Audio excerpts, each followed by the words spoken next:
Hello everyone, welcome to our YouTube channel Sujit SPS. तो guys, एक और वीडियो हम आपके लिए अवेलेबल करवाने जा रहे हैं और ये जो इम्पोर्टेंट वीडियो है वो है 30 MCQs ऑन आपके साइकोलॉजी के ऊपर। और इसमें हम जो है वो इन सारे क्वेश्चंस को डिस्कस करने वाले हैं। ठीक है, इससे पहले मैं आपको बता दूं कि हमारे चैनल में एक प्लेलिस्ट बनी हुई है टेट एग्ज़ाम्स के रिगार्डिंग। आप प्लेलिस्ट देख लें ज़रूर, क्योंकि आपके लिए यहाँ से काफ़ी ज़्यादा जो है वो बेनिफिट मिलने वाला है। इसमें हमने एच पी जी के साथ इंग्लिश ग्रामर, ठीक है, इसके अलावा आपका जो एसएसटी के जो हैं वो कुछ वीडियोज़ आपके लिए अवेलेबल करवाए हुए हैं। आप वहाँ से उनको देख लें। और अभी तक अगर आपने हमारे चैनल को सब्सक्राइब ना किया हो तो कर लें, और साथ ही साथ बेल आइकन को भी आप हिट कर दें ताकि आपको समय पर जो है वो नोटिफिकेशन मिलता रहे। ठीक है, हमने एक सीरीज़ स्टार्ट की थी, आपको पता ही होगा। ठीक है, 1000 इंपॉर्टेंट MCQs की। ठीक है, जो आपके मोर लाइकली जितने भी प्रीवियस एग्ज़ाम्स आपके हुए हैं उसमें जो पूछे गए हैं कुछ इंपॉर्टेंट क्वेश्चंस, उनको भी हमने इन्वॉल्व किया है। और कुछ एक न्यू क्वेश्चंस को भी हमने इसमें शामिल किया है, जो कि जिनकी की एक तरह से आप कह सकते हैं कि एक्सपेक्टेड क्वेश्चंस हैं वो, जो कि आपके इस एग्ज़ाम में आ सकते हैं। तो आप ज़रूर हमारे साथ जुड़िए। ठीक है, और हम आपको एक गारंटी देते हैं कि अगर आप हमारे साथ जुड़ते हैं तो आपका 101% आप ये कह सकते हैं कि आपका जो टेट है वो क्वालिफाई होगा। Whether you are the first timer और आप जो हैं वो इससे पहले भी दे चुके हैं, अगर क्वालिफाई नहीं हुआ है आप हमारे चैनल के साथ जुड़िए। 101% आपका जो टेट है वो क्वालिफाई हो जाएगा। ठीक है, क्योंकि अभी टाइम भी है। अभी से आप प्रिपरेशन करना स्टार्ट कर देते हो तो जब तक आपका एग्ज़ाम होता है आप आसानी से टेट को क्वालिफाई कर सकते हैं। ठीक है, चाहे टीजीटी हो, टीजीटी के जितने भी आपके सेगमेंट्स होते हैं, पार्ट होते हैं, non medical, medical, JBT, Shastri, LT, आप सभी जो हैं हमारे चैनल के साथ जुड़ सकते हैं। सभी के जितने भी एग्ज़ाम्स होते हैं, डिफरेंट सब्जेक्ट कॉम्बिनेशन होते हैं, उनको ध्यान में रखते हुए हम आपके लिए वीडियोस अवेलेबल करवाते रहेंगे। ठीक है, तो चलिए गाइस, वीडियो को शुरू करते हैं।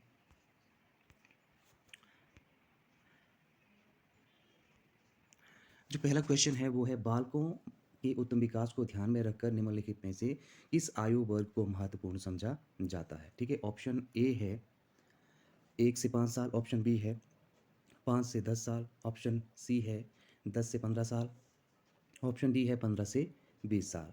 तो इसका जो आंसर बनेगा वो बनेगा ऑप्शन ए, 1 से 5 साल। ठीक है, अब ये जो एज होती है 1 to 5 ईयर, इसमें जो बच्चा है वो बहुत सारी चीज़ें सीखता है। ठीक है, रेपिटेशन ऑफ वर्ड्स, ठीक है, इमिटेट करना, लैंग्वेज सीखने की ये सबसे बड़ी जो एक आप कह सकते हैं कि ये जो एज होती है वो काफ़ी सेंसिटिव होती है। ठीक है, और 1 ईयर तक आप ये मान के चलें कि 1 ईयर तक जो है वो बच्चा कुछ एक शब्द, एक या दो शब्द जो है वो सीख जाता है। तो ठीक है, तो 1 से 5 साल की जो अवस्था होती है वो काफ़ी ज़रूरी होती है। ज़रूरी in terms of language learning, और लर्निंग का जितना भी प्रोसीजर होता है, फीलिंग्स उसके अंदर आ जाती हैं। तो ये जो एज है वो काफ़ी इंपॉर्टेंट रहती है। तो यहाँ से ऑप्शन जो हमारा करेक्ट बनेगा वो बनेगा ऑप्शन ए, 1 से 5 साल। नेक्स्ट देखते हैं, अगला प्रश्न है, निम्नलिखित में से किसे विकास के नियम में सम्मिलित नहीं किया जा सकता है। ऑप्शन ए है प्रतिगमन का नियम, ऑप्शन बी है व्यक्तिगत विभिन्नता का नियम, सी है मस्तिष्काधोमुखी नियम, डी है परवर्ती विकास का नियम। तो इसमें जो हमारा राइट आंसर बनेगा वो बनेगा, ठीक है, तो वो बनेगा हमारा ऑप्शन डी, परवर्ती विकास का नियम। ठीक है, इस तरह का कोई भी नियम जो है वो विकास के नियम में इन्वॉल्व नहीं किया जाता है। ठीक है, ये बाकी ये जितने भी हैं उनको जो है वो शामिल किया जाता है। ठीक है, तो यहाँ से इसका जो राइट आंसर बनेगा वो बनेगा ऑप्शन डी, परवर्ती विकास का नियम। इसको जो है वो विकास के जितने भी नियम हैं उसमें शामिल नहीं किया जाता। बात करते हैं अगले क्वेश्चन की। अगला क्वेश्चन है, समरूपित जुड़वा बालकों आइडेंटिकल ट्विंस के लिए कौन सा कथन सही नहीं है। ऑप्शन ए है 2 लड़के होंगे, ठीक है, बी है दोनों लड़कियां होंगी, सी है एक लड़का एक लड़की होगी, डी है दोनों लड़के या दोनों लड़कियां होंगी। ठीक है, अब ये जो क्वेश्चन है इसका जो राइट आंसर बनेगा वो बनेगा ऑप्शन, एक मिनट रुकना, ठीक है, तो यहाँ से इसका आंसर बनेगा, ठीक है, ऑप्शन सी। ऑप्शन सी क्या है? ऑप्शन सी है एक लड़का एक लड़की होंगी। अब ऐसा पॉसिबल नहीं है, जो आइडेंटिकल ट्विन्स होते हैं, ठीक है, जुड़वा होते हैं, उनके जो फेसेस हैं, ठीक है, उनके जो एक तरह से आप ये मान सकते हैं कि उनमें सिमिलैरिटीज़ पाई जा सकती हैं, ठीक है। तो एक लड़का एक लड़की होंगी तो वहाँ पे फेशियल जो आपकी एक आइडेंटिटी रहती है वहाँ पे लैक करेगी, ठीक है। तो दोनों लड़के हो सकते हैं, ये भी सही हो सकता है, दोनों लड़कियाँ जो हैं वो भी हो सकती हैं, बट एक लड़का एक लड़की जो है वो आइडेंटिकल ट्विन्स में नहीं होंगे। तो इसीलिए ऑप्शन सी जो है एक लड़का एक लड़की होंगी, वो यहाँ से करेक्ट आंसर बनेगा। अगले क्वेश्चन की बात करते हैं। अगला क्वेश्चन है, निकट दूर नियम के अनुसार विकास की दिशा कैसी होती है? ऑप्शन ए है सिर से पाँव की ओर, ऑप्शन बी है पैर से सिर की ओर, सी है छाती से हाथ पाँव की ओर, ऑप्शन डी है छाती से ऊपर फिर नीचे की ओर, ठीक है। तो निकट दूर नियम के अनुसार, ठीक है, तो यहाँ पे जो हमारा आंसर बनेगा वो बनेगा ऑप्शन सी, छाती से हाथ पाँव की ओर, ठीक है। ये यहाँ से निकट दूर नियम के अनुसार विकास की जो एक डायरेक्शन रहती है उसके अंतर्गत ये आंसर जो है वो हमारा आएगा, ठीक है। इसके अलावा ये जो है सिर से पाँव की ओर, ठीक है, इसको हम सेफोलॉजिकल ऑर्डर में रखते हैं, ठीक है। तो यहाँ से ऑप्शन सी जो है इसका राइट आंसर बनेगा। अगला क्वेश्चन है, मानव कोशिका के केंद्रक में क्रोमोसेक्स की संख्या क्या होती है? स्टैटिक क्वेश्चन है, ठीक है, और स्ट्रेट सा क्वेश्चन है, इसको आप जो है वो लर्न कर लें, ठीक है। इसका आंसर बनेगा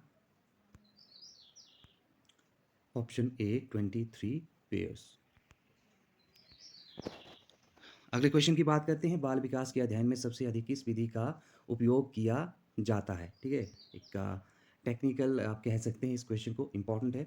ऑप्शन ए है प्रयोगात्मक विधि, ऑप्शन बी है प्रश्नावली विधि, ऑप्शन सी है निरीक्षणात्मक विधि, ऑप्शन डी है प्रक्षेपण विधि। तो इसका जो आंसर बनेगा वो बनेगा ऑप्शन सी, ठीक है। जो निरीक्षणात्मक विधि है, इसका यूज जो है वो आप मैक्सिमम टाइम कर सकते हैं बाल विकास की स्टडी के लिए, ठीक है। तो आंसर क्या बनेगा यहाँ से हमारा ऑप्शन सी, निरीक्षणात्मक विधि। अगला प्रश्न है, भावनात्मक विकास बालकों में किस आयु तक हो जाता है? ठीक है, जो आपकी फीलिंग से संबंधित जो एक डेवलपमेंट होता है वो एक चाइल्ड की कौन सी एज में जो है वो हो सकता है? ऑप्शन ए है 2.5 साल, ऑप्शन बी है 4 साल, ऑप्शन सी है 8 साल, ऑप्शन डी है 12 साल। तो यहाँ से जो इसका राइट आंसर बनेगा वो बनेगा ऑप्शन ए, ठीक है, 2.5 ईयर्स, ठीक है। तो 2.5 साल तक जो है वो बालकों का जो एक तरह से आप डेवलपमेंट, जो फीलिंग की टर्मिनोलॉजी से, फीलिंग के एस्पेक्ट से आप एक्सपेक्ट करते हैं, वो जो है वो हो जाता है, ठीक है। और यहाँ से 8 साल की बात करें तो यहाँ पे उनके पास जो एक रीजनिंग एबिलिटी है वो आ जाती है, ठीक है। और इस एज में जो है वो सीरिएशन वगैरह स्टार्ट कर देता है, ट्रांसफॉर्मेशन वगैरह हो जाता है, ठीक है। और फिर 12 साल में तो उसका काफ़ी ज़्यादा एक तरह से आप ग्रोथ जो है वो मान सकते हैं, ठीक है। अब उसकी रीजनिंग पावर जो है वो और स्ट्रॉन्ग हो जाती है, ठीक है। तो ऑप्शन ए 2.5 साल will be the right answer of this question. Next हम बात करते हैं, भाषा का विकास मस्तिष्क ब्रेन के किस क्षेत्र से संबंधित है? ऑप्शन ए है बायां अर्ध गोलार्ध, ऑप्शन बी है दायां अर्ध गोलार्ध, सी है दोनों ए एंड बी, और ऑप्शन डी है इस किसी में से नहीं, ठीक है। तो क्या आंसर इसका बनेगा? ठीक है, तो इसको देखते हैं। इसका जो आंसर बनेगा वो बनेगा ऑप्शन ए बायां अर्ध गोलार्ध। इसको भी आप जो है वो एक तरह से, ये स्टार्टिंग क्वेश्चन है, इसको आप लर्न कर लें, रट लें एक तरह से, ठीक है। तो ऑप्शन ए बायां अर्ध गोलार्ध will be the right answer.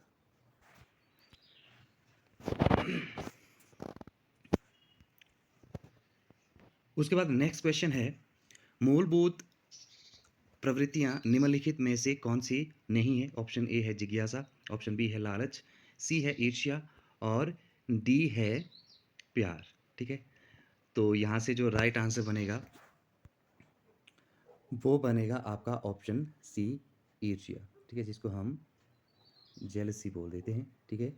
ये जो है वो मूलभूत प्रवृत्तियों में नहीं आता है, ठीक है।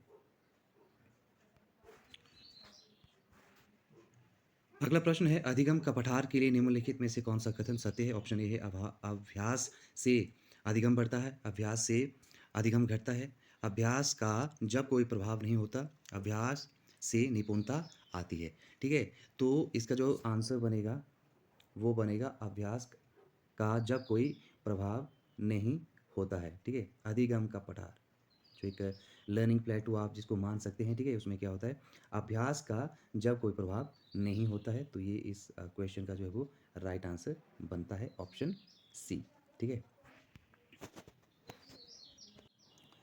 अगला क्वेश्चन है, भावनात्मक बुद्धि किस मनोवैज्ञानिक से संबंधित है? ऑप्शन ए है गाउटन, बी है गैरटे, सी है कटेल, डी है गोलमैन। तो इसका जो आंसर बनेगा वो बनेगा ऑप्शन डी, गोलमैन से संबंधित है, ठीक है? Option D will be the correct answer.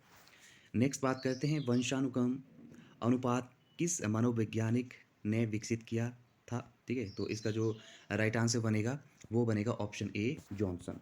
Johnson ने जो था वो वंशानुक्रम अनुपात जो था वो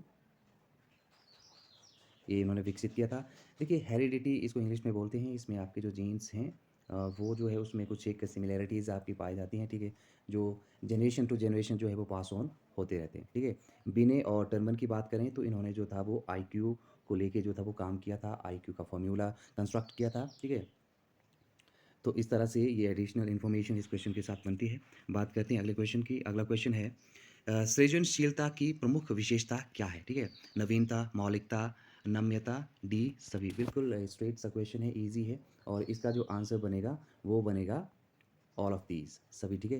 अब देखिए नवीनता जो एक नयापन होता है, क्रिएटिव स्टूडेंट डेफिनेटली लेके आता है, मौलिकता भी वो लेके आता है, ठीक है? और नम्यता जो उसकी एक तरह से हम्बिलिटी होती है, जो हम्बल नेचर होता है, ये सारे के सारे जो हैं वो मिलके क्या करते हैं, एक फॉर्मेशन ऑफ क्या करते हैं, क्रिएटिव स्टूडेंट का वो यहाँ से एक फॉर्मेशन करते हैं, ठीक है? तो ये सारे के सारे जो हैं वो इसमें आते हैं, ठीक है? तो option D will be the right answer.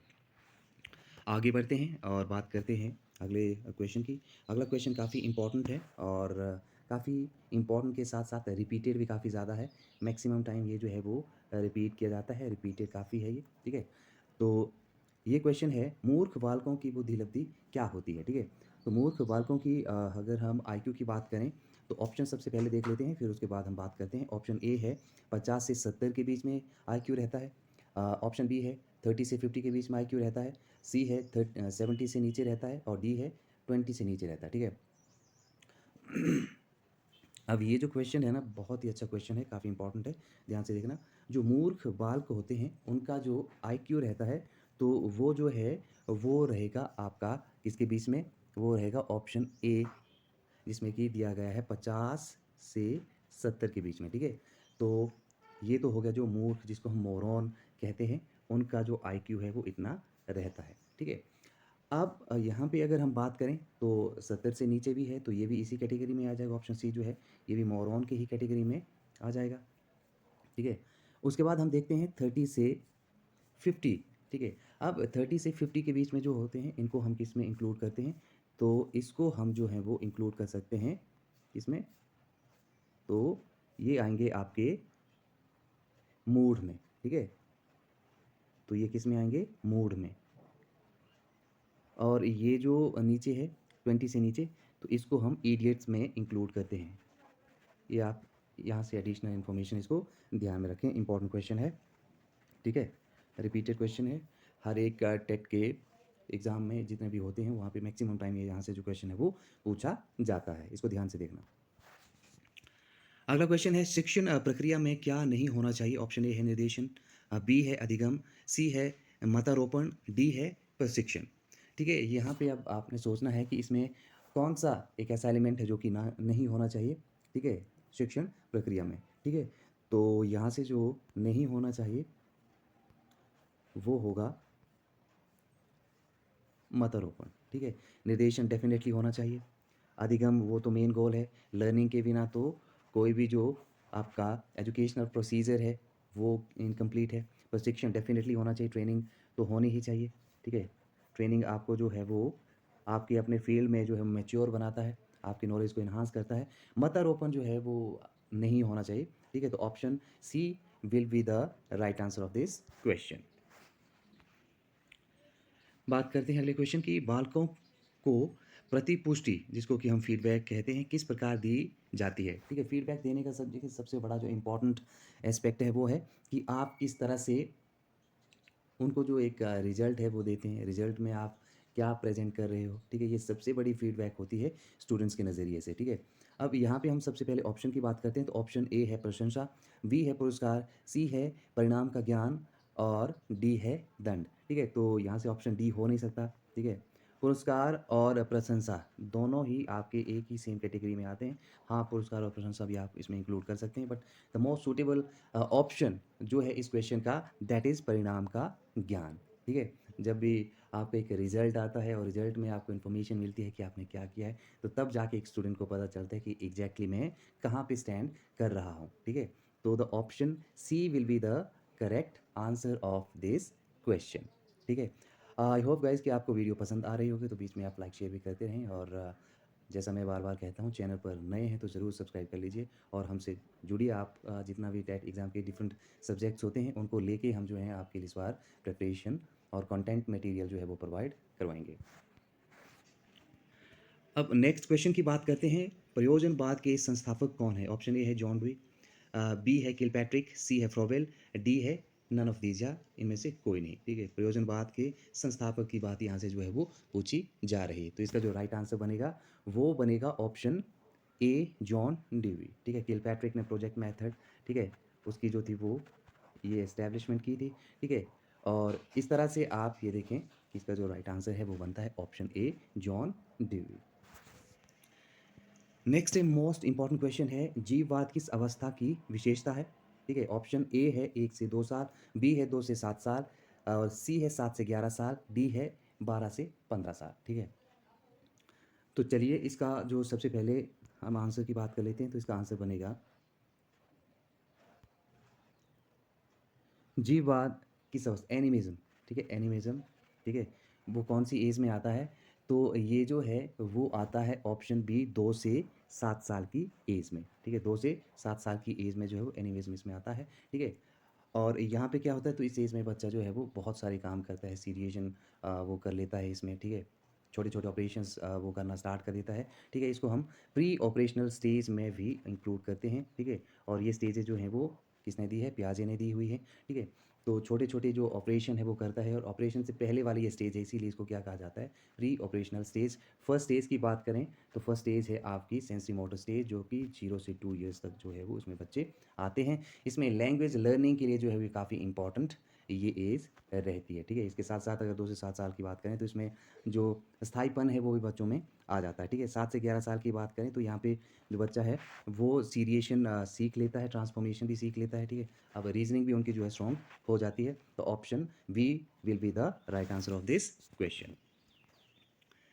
Next हम बात करते हैं सामाजिक विकास का सिद्धांत किस मनोवैज्ञानिक ने दिया था? ठीक है, तो इसका जो राइट आंसर बनेगा, सबसे पहले ऑप्शन देखते हैं। ए है पियाजे, बी इरिक्सन, सी वॉटसन, डी है वाइगोत्स्की। ठीक है, तो इसका जो राइट आंसर बनेगा गाइज वो बनेगा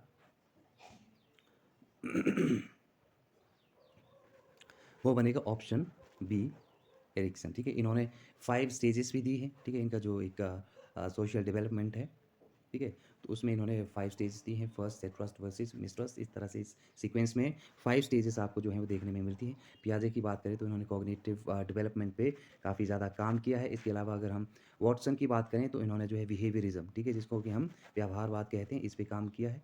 और वाइगोत्स्की जो हैं इन्होंने भी बच्चों को लेके काफ़ी इंपॉर्टेंट एक तरह से काम किए हुए। इन्होंने ये माना है कि जो लैंग्वेज है वो काफ़ी इंपॉर्टेंट है। ठीक है, बच्चों के जो है वो सामाजिक विकास में लैंग्वेज का काफ़ी महत्व है। तो वाइगोत्स्की रशिया के रहने वाले थे, काफ़ी इंपॉर्टेंट इनका वो एक थियरी है। ठीक है, तो इस तरह से ये एडिशनल इन्फॉर्मेशन इस क्वेश्चन के साथ बनती है। बात करते हैं अगले क्वेश्चन की। अगला क्वेश्चन है, तार्किक विपरीतता का अभाव बालकों में किस आयु में होता है? ठीक है, तो इसका जो आंसर बनेगा वो बनेगा, उससे पहले हम ऑप्शन देख लेते हैं। ऑप्शन ए है 1 से 2 साल। ठीक है, ऑप्शन बी है 2 to 7 ईयर्स, सी है 7 to 11 ईयर्स। ठीक है, और डी है 12 to 15 ईयर्स। ठीक है, तो इसका जो आंसर बनेगा वो बनेगा ऑप्शन बी 2 to 7 ईयर्स। ठीक है, 2 to 7 ईयर्स जो है यहाँ पे तार्किक विपरीतता का अभाव जो है वो पाया जाता है। ठीक है, सीरिएशन वो कर लेता है, ट्रांसफॉर्मेशन भी वो कर लेता है, ऑपरेशन से पहले वाली स्टेज है। ठीक है, किसने दिया था ये स्टेजेस? सारी की सारी स्टेजेस तो ये जीन पियाजे ने दी थी। नेक्स्ट हम बात करते हैं पीडी का संबंध निम्नलिखित में से किस विकास से है? ऑप्शन ए है संज्ञानात्मक, ऑप्शन बी है भावनात्मक, ऑप्शन सी है भाषा, ऑप्शन डी है शारीरिक। ठीक है, तो यहाँ से जो राइट आंसर बनेगा वो बनेगा ऑप्शन ए संज्ञानात्मक।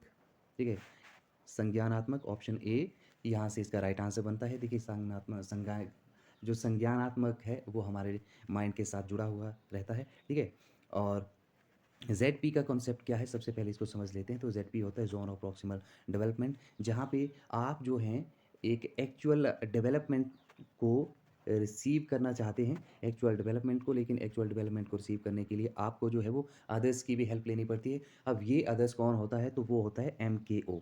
अब MKO कौन होता है? तो MKO जो है वो व्यक्ति है जो आपसे ज़्यादा एक तरह से नॉलेज रखता है। ठीक है, अब MKO में आपके फ्रेंड्स हो सकते हैं, ठीक है, आपके पेरेंट्स आ सकते हैं। अब ये MKO के जो है वो आपको हेल्प करते हैं, और इस हेल्प को हम क्या कहते हैं? इस हेल्प को हम कह देते हैं स्कैफोल्डिंग। ठीक है, अब स्कैफोल्डिंग आप तब तक करते रहते हैं जब तक आप जो हैं वो एक्चुअल डेवलपमेंट को रिसीव नहीं कर लेते हो, और उसी में आपका जो है वो ZPD आता है, जोन ऑफ प्रॉक्सिमल डेवलपमेंट जो है वो आता है। ठीक है, तो ये सारे के सारे इंपॉर्टेंट कॉन्सेप्ट हैं जो कि वाइगॉत्स्की की थ्योरी में आपको देखने को मिलते हैं। ठीक है, तो आई होप कि यहाँ से इस क्वेश्चन का जो एक एडिशन मैंने यहाँ पे किया हो आपके लिए फ़ायदेमंद रहा हो। चलिए बात करते हैं अगले क्वेश्चन की। अगला क्वेश्चन है, तीव आर निम्नलिखित में से कौन सा नहीं है? ठीक है, तो यहाँ से जो आंसर बनेगा, ठीक है, ऑप्शन देख लेते हैं, reading, writing, arithmetic, D reciting. ठीक है, तो इसका जो आंसर बनेगा वो बनेगा option D, it is reciting. ठीक है, तो reciting will be the right answer of this question.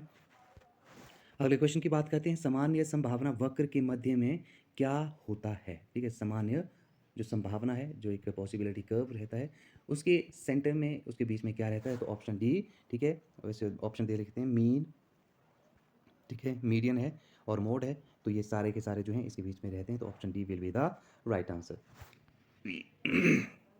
अगला है, तुलनात्मक निर्णय के लिए किस नियम का प्रतिपादन किया गया? ठीक है, या तुलनात्मक निर्णय के नियम का प्रतिपादन किसने किया था? ठीक है, ये हमारा क्वेश्चन है। इसका जो आंसर बनेगा वो बनेगा ऑप्शन ए, थर्स्टन ने किया था।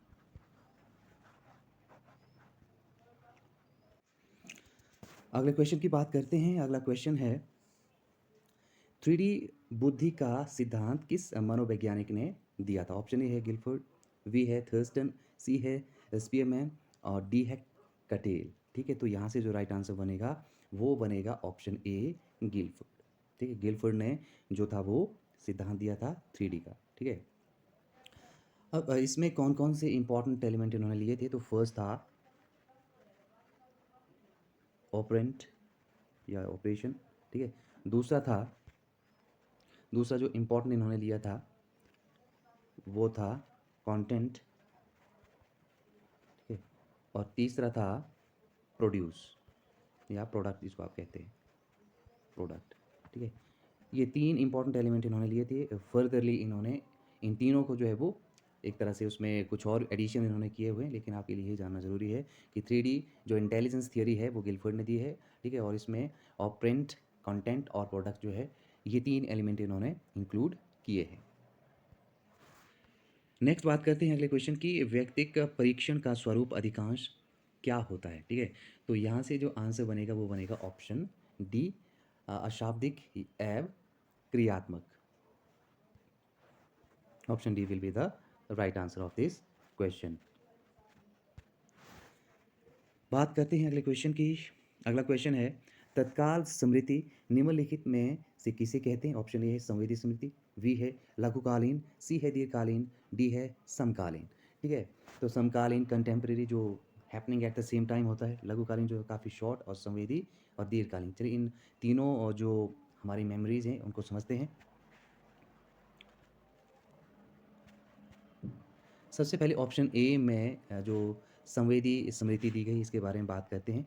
तो ये जो मेमोरी होती है वे काफ़ी शॉर्ट होती है, लेस देन 1 सेकेंड के लिए जो है वो रहती है हमारे जहन में। ठीक है, उसके बाद ये जो है वो फॉरगॉट हो जाती है। उसके बाद नेक्स्ट की बात करें लघुकालीन, तो ये 35 सेकेंड तक जो है वो रहती है। ठीक है, उसके बाद ये भी जो है वो हमारे जहन से निकल जाती है। उसके बाद अगर हम बात करें दीर्घकालीन मेमोरी की, तो ये जो है वो लाइफ लॉन्ग हमारे दिमाग में जो है वो रहती है। ठीक है, तो ऑप्शन सी जो है वो दीर्घकालीन है। अब यहाँ से क्या पूछा जा रहा है क्वेश्चन, एक बार फिर से रिपीट कर देता हूँ। तत्कालीन स्मृति निम्नलिखित में से किसे कहते हैं? ठीक है, तो इसका जो आंसर बनेगा वो बनेगा ऑप्शन बी, इट इज़ लघुकालीन स्मृति। ठीक है। नेक्स्ट हम बात करते हैं निरर्थक पदों का निर्माण किस मनोवैज्ञानिक ने किया था। ठीक है, तो यहाँ पे ऑप्शन ए है एबिंगहास, बी है वेहलेट, सी है थॉर्नडाइक, डी है स्किनर। तो इसका जो राइट आंसर बनेगा वो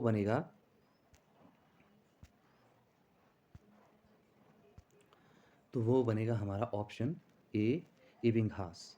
ठीक है, option A will be the right answer. उसके बाद बात करते हैं अगले क्वेश्चन की। अगला क्वेश्चन है बालकों की ऊंचाई का मापन निम्नलिखित में से किस मापनी का उदाहरण है? ऑप्शन ए है अंतराल मापनी, ऑप्शन बी है अनुपात मापनी, ऑप्शन सी है नामिक मापनी, ऑप्शन डी है क्रम सूचक मापनी। ठीक है, तो इसका जो राइट आंसर बनेगा वो बनेगा ऑप्शन बी, अनुपात मापनी। ठीक है, अनुपात, ठीक है, रेशियो में जो है वो मापन किया जाता है। तो option B will be the right answer.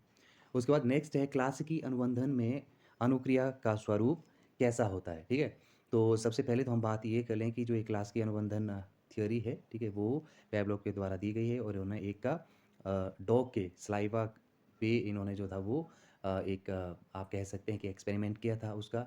जब भी उसको फूड दिया जाता था तो एक जो लार थी, ठीक है, वो आती थी और उसको उन्होंने एक घंटी के साथ जो था वो फिक्स कर दिया था। ठीक है, तो फूड, ठीक है, जो लार सलाइवा है, लार और जो बेल है, तीनों के साथ जो है यहाँ पे पैवलोव ने एक एक्सपेरिमेंट किया था। जब खाना दिया जाता था तो वो बेल जो थी वो बजाई जाती थी। ठीक है, और काफ़ी दिनों तक ये प्रोसेस जो है वो चलता रहता। बीच में ऐसा उन्होंने किया कि उस खाने को जो है वो जैसे बेल बजती थी तो खाना नहीं दिया जाता था और उसके बाद भी आप देखते हैं कि जो सलाइवा है वो निकलता था। तो इसको अच्छी तरह से जो है वो पैवलोव ने बताया हुआ है थियोरी में। आप जितनी भी ये थियोरी लर्निंग थियोरीज़ हैं, ठीक है, स्किनर की, थॉर्नडाइक की, पैवलोव की, आप जो है प्लेलिस्ट में जाके देख सकते हैं। ठीक है, वहाँ ज़रूर जाइए प्लेलिस्ट में और डिस्क्रिप्शन में मैं कोशिश करूँगा कि आपको लिंक अवेलेबल करवा दूँ जितनी भी लर्निंग थियरीज़ हैं, क्योंकि यहाँ से क्वेश्चन जो है वो मैक्सिमम टाइम पूछे जाते हैं और मोर ऑफन देन नॉट जो है वो स्ट्रेट ही क्वेश्चन यहाँ से पूछे जाते हैं। ठीक है, तो गाइज़ ये थे आज के साइकोलॉजी के 30 मोस्ट इम्पॉर्टेंट एमसीक्यूज़, ठीक है, जो कि एक्सपेक्टेड हैं, आ भी सकते हैं और इसके अलावा कुछ ऐसे क्वेश्चंस भी हमने लिए हैं जो कि पिछले जितने भी टेट एग्ज़ाम्स हुए हैं उसमें रिपीट भी किए गए हैं और जो रिपीटिंग क्वेश्चन का एक रेशियो रहता है, जो मार्जिन रहता है टेट एग्ज़ाम्स में वो काफ़ी ज़्यादा रहता है। काफ़ी ज़्यादा आप जो है 25 से 35 के बीच में जो एक्सपेक्ट कर सकते हैं कि रिपीटेड क्वेश्चन जो हैं वो आते हैं। ठीक है, कई बार 20 या लेस देन 20 भी रिपीट हो जाते हैं। तो मैक्सिमम क्वेश्चन जो है वो आप देखें। तो पिछले जितने भी आपके एग्ज़ाम्स हुए हैं टीजीटी के डिफरेंट सब्जेक्ट कॉम्बिनेशन में, वहाँ से वो पूछे जाते हैं। ठीक है, तो आज की वीडियो कैसी लगी आप ज़रूर आप बताएं कमेंट बॉक्स में। ठीक है, इसके अलावा और जितने भी सब्जेक्ट हमारे पास बचते हैं उनके भी हम आपको जो है वो वीडियो अवेलेबल करवाएंगे बहुत ही जल्दी। तो आप चैनल के साथ जुड़े रहिए, सब्सक्राइब कर दें और वीडियो को शेयर और लाइक करना बिल्कुल ना भूलिए। आज की इस वीडियो में इतना ही। Thank you very much, thanks for watching, take care.